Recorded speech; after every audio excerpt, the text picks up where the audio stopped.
नमस्कार मित्रांनो, विदर्भाच्या खादाड अंबूमध्ये तुमचं स्वागत आहे। चला तर आज आपण बनवूया साखर आंबा। साखर आंबा बनवण्यासाठी मी इथे 3 वाटी साखर घेतलेली आहे, 5 इलायची घेतलेली आहे आणि 5 मोठ्या साईजच्या कैरी घेतलेल्या आहे। ह्या कैरी मी नुकत्याच झाडाचे तोडून आणलेले आहे। आणि तर आता आपण बनवूया साखर आंबा। साखर आंबा बनवण्यासाठी मी इथे साखर आणि इलायची वेगळी केलेली आहे आणि ह्या आंबे चांगल्या प्रकारे किसून सुद्धा घेणार आहे मी। तर मी अशा प्रकारे हे आंबे शिरून घेणार आहे।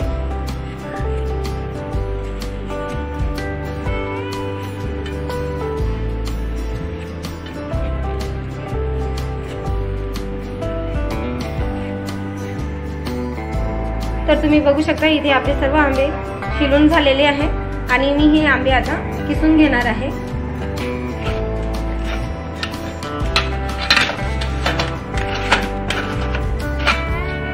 तर तुम्ही बघू शकता अशा प्रकारे आपले आंबे मी किसून घेणार आहे।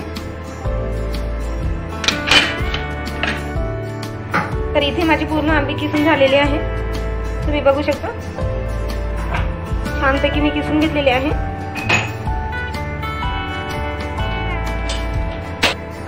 तर इथे मी 5 इलायची बारीक करून घेतलेली आहे। तर चला आता आपण साखर आंबा बनवायला सुरुवात करू। तर इथे मी कढई घेतलेली आहे, चांगल्या प्रकारे तापवलेली आहे आणि त्यामध्ये 2 बुटलं तेल टाकून घेणार आहे।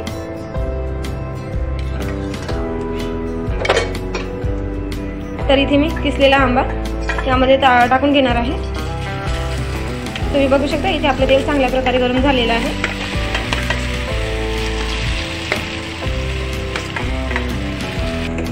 तर तुम्ही बघू शकता इथे आंबा मी चांगल्या प्रकारे परतून घेणार आहे।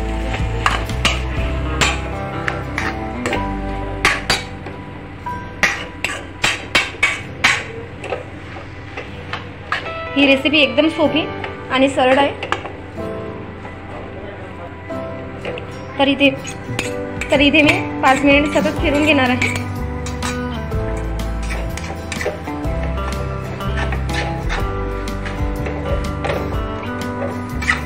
यामध्ये तेल टाकलेलं आहे, तुम्हाला हवं तर तुम्ही ते तुपाचा सुद्धा वापर करू शकता।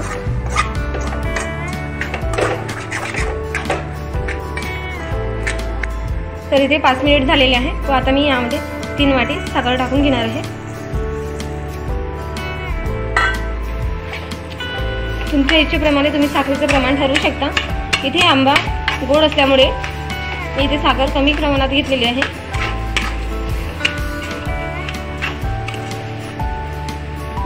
तर हे मिश्रण मी एकजीव करून घेणार आहे।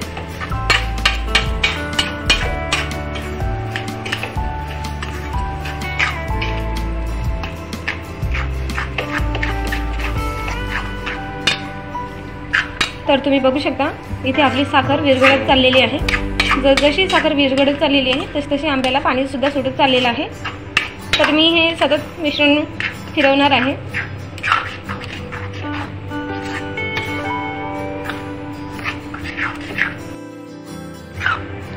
तर तुम्ही बघू शकता इथे आपलं मिश्रण चांगल्या प्रकारे मिक्स होत चाललेलं आहे आणि इथे आपली पूर्णपणे साखर विरघळली सुद्धा आहे। तर मी हे मिश्रण 15 ते 20 मिनिट चांगल्या प्रकारे परतवत राहणार आहे। तर तुम्ही बघू शकता इथे आपले हे मिश्रण थोडं घट्ट होत चाललेलं आहे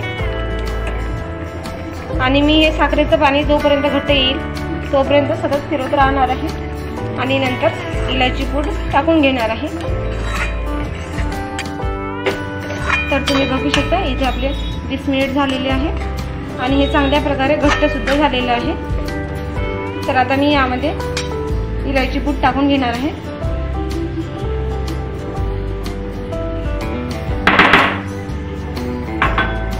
इलायची पूड पांढरी असण्याचं कारण असं आहे की मी त्यामध्ये 10 ते 12 साखरेचे दाणे टाकलेले होते।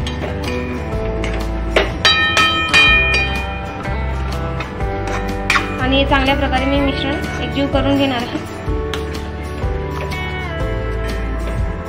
तर इथे आपला साखर आंबा तयार झालेला आहे। तर तुम्ही हा साखर आंबा चपाती सोबत किंवा पुरी सोबत सुद्धा खाऊ शकता। छोट्या मुलांना साखर आंबा हा खूप आवडीचा असतो, तर तुम्ही सुद्धा नक्की ट्राय करा। अशाच नवीन नवीन रेसिपी बघण्यासाठी विदर्भाचा खादळ अमू या चॅनलला सबस्क्राईब आणि बेल आयकॉनला क्लिक करायला विसरू नका। धन्यवाद।